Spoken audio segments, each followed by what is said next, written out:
What's up, fearless money journeyers? Welcome to our live training. We're going to talk about reflecting and refining for dialed in money systems. So, funny story.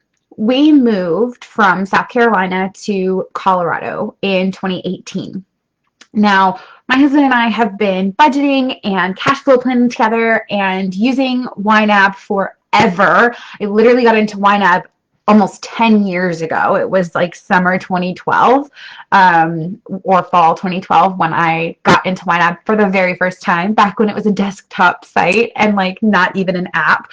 And oh no, I think they did have an app, but it was, anyways, it was not the web browser version that it is today. So we've been doing this for a long time. And when we were in England, we were doing it, but not that great. When we got to South Carolina in 2015, that's when we really dialed it in.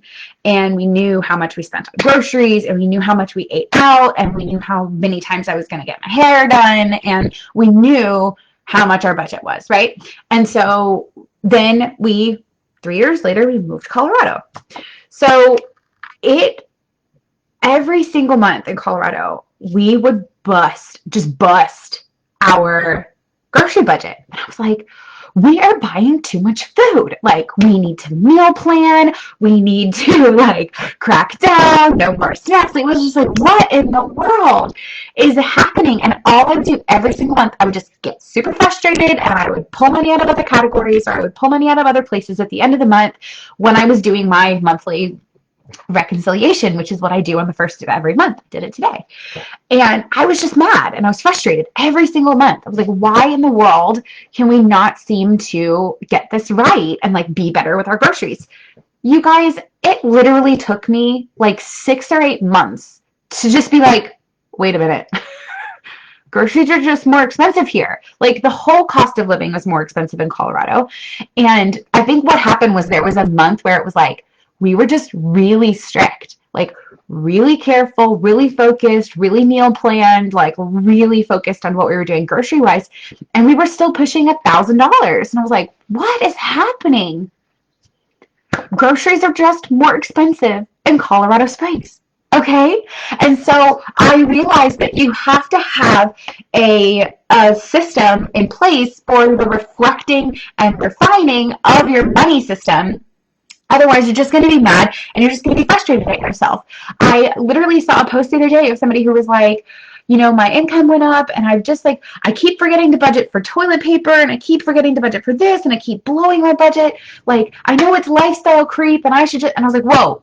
Toilet paper is not lifestyle creep. Like, you're busting your budget because you're missing pieces, not because you're overspending on something else, and not because of that. It's just you forgot about something, and that's okay. Like, you get to budget more money in for toilet paper and paper towels and cleaning products, right? That is a part of this reflecting and refining process. So what steps do you take when it's time to reflect and refine? Number one, what went well? Always start with what went well, because it'll make you feel better, right? What went well? I know I can tell you in fact, I'm going to pull it up and look at it. For our budget in February, we were under on groceries by $75, right? We did not spend the amount we thought we were going to spend on groceries, which is awesome. So first thing, cool, we have extra money in groceries. Cool, we have extra money here, we have extra money there, right? That's step one, is what went well. We underspent, in a couple different places. That's awesome, right? Step two, what didn't go well, right? One of the primary places where we tend to overspend is for our daughter. We just, between childcare and toys and things for her, babysitting, we tend to overspend for her. So we overspent on her. I overspent my allowance by $10. $10 makes me want to take a transaction and just make it be March, right? But we also overspent groceries by $34. Sorry, not groceries. We underspent groceries. We overspent restaurants, eating out. And so what didn't go well? So in addition to what categories did you maybe overspend in, what also didn't feel good? what didn't feel good? What was like, man, that I don't like that. I don't like it that way. I can tell you we have had the same budget system forever, years. And in January, I decided I wanted all of our sinking funds to be physically in a different place on our budget. And so I rearranged our spreadsheet. I rearranged our lineup starting fresh in January. I wanted a new section that was just for sinking funds as opposed to having them kind of, they were like mixed, like car repairs was up with transportation and like they were kind of mixed around. So I decided I wanted them shifted around. And so I did that. Well, what I've discovered this month, as I'm like, it's not just what didn't go well, but like what didn't feel good for me was I didn't like that my daycare costs, like childcare costs, were mixed in with like how much money we're spending on like toys and clothes and things like that for her. And so I decided to split those out. So now I have a daycare and babysitting, I have toys and clothes, and I have baby supplies. So toys and clothes is like things you probably potentially could have gotten away with not buying, versus baby supplies is like if we need wipes or if she needs medicine or like those kinds of things that are for her that you wouldn't have said that was a want, right? So I now have 3 categories for our daughter instead of just one, because it didn't feel good to me that I couldn't see what was what. I couldn't see what was all daycare costs and what was, how much money did we spend on toys or clothes or like stuff that was like maybe potentially unnecessary, right? So now I have those categories. Now I'm going to get to see that. So what went well, what didn't go well, and what didn't feel good, right? Because didn't feel good is the big thing, right? Because if it didn't feel good, you're not going to want to keep doing it. It's going to feel icky every single time you do it, right? Now, I'm not going to talk about how to reconcile categories because that is for money strategy. Reconciling categories, just, moving money around so that all your categories are down to 0, right? But when you're looking at them, what was overspent, what was underspent, what was overspent, what went well, what didn't go well, and what didn't feel good. So once you have that information, you can actually go, okay, what would make this feel better, right? What would make this part easier? Now, I'm telling you, if you discover what went not well is I didn't do it, right? I didn't track like I was planning on tracking. I didn't do the things I said I was going to do. Then the question you have to ask yourself is why? Why did I not do that? And man, that question is easier asked than answered, right? Because sometimes you just don't know. Sometimes you're like, I just didn't. I didn't do it. I know I shared that in December into January that the transactions just piled up because for some reason I just couldn't bring myself to do it. And then there were 75 transactions and then I really couldn't bring myself to do it, right? Because it was overwhelming.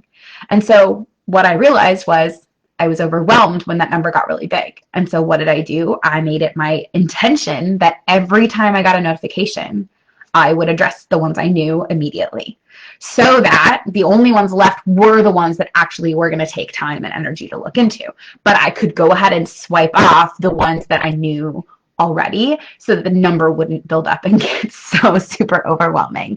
And so I've done that this month. I've been very consistent in the last 2 months of just dealing with them as with the notifications as they come through so that I don't let that number pile up. So when you can figure out what it is about it that makes it feel icky, it's a little bit easier, and like why it was hard and why it didn't happen. It's easier to reflect and refine and say, okay, I realized that tracking every single transaction manually, not going to fly. I'm not going to do it. It's not going to happen. I'm not going to write everything down.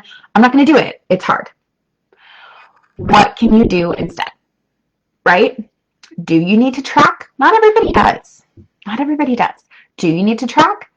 If so, what would be an easier way to do it? Do you need to get in an app that tracks for you? Right?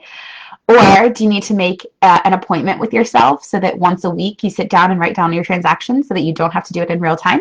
What is it? What is going to make that system feel easier for you? What is it going to make it feel doable for you? Right? What is it? What is the thing that's going to refine the situation? For us, for the groceries, I had to raise the grocery budget by $400. It was crazy. We were consistently spending 800 and then we had to go up to 12. And now we sit at between 1,000 and 1,200 because now it's also not just us. I will say this month was 877. Not bad. So we do tend to spend a lot more than 800 now. We are back in South Carolina now too, so groceries are cheaper, but it's not just us anymore. Now we have our daughter. We also, because sometimes I do split out the transactions and sometimes I don't, our dog food ends up in groceries because we buy it at the grocery store. And sometimes I don't split that transaction to say that it's a dog expense. And so it just doesn't show up there. So reflect and refine. What went well? What didn't go well? What didn't feel good? Why did it not feel good? What was icky about it? What was hard? Why did it not happen? And what could you do differently that would make that feel better? Right? There is a difference between, again, this is like my grocery example. There's a difference between I'm not adhering to my budget and I didn't budget enough for that category. Okay. If you budget $2,000 for groceries and you're consistently spending, $2,200 because you did other things, right? Then it is what it is. You overspent, right? But if you're like, I budget $400 and I just can't seem to make it stick, you're like, no crap, 400 is probably not enough, right? So really examine that. Look at your expenses. Look at what you did. And is it that you didn't budget enough? Or is it that you overspent? Because there really is a difference, and you get to give yourself permission and grace to refine your system and budget a little bit more for the things that you need a little bit more for and adjust based on your priorities, right? Give yourself permission to reflect and refine. Give yourself permission to make changes. You can use a different money system every month if you need to until you find the one that works, okay? But do something. Have some kind of system in place, okay? So, I'm going to make another special announcement later this week because I know not everybody watches these replays all the way through to the end, but keep your eyes out for a special announcement coming. We are going to do a 3-day workshop coming up soon. So if you have not voted on the poll for that, it is pinned in the featured posts at the top. So vote on the poll for what you want to see in our 3-day workshop. All right. Well, I love you guys. I will see you later. And as always, trust yourselves and enjoy the journey.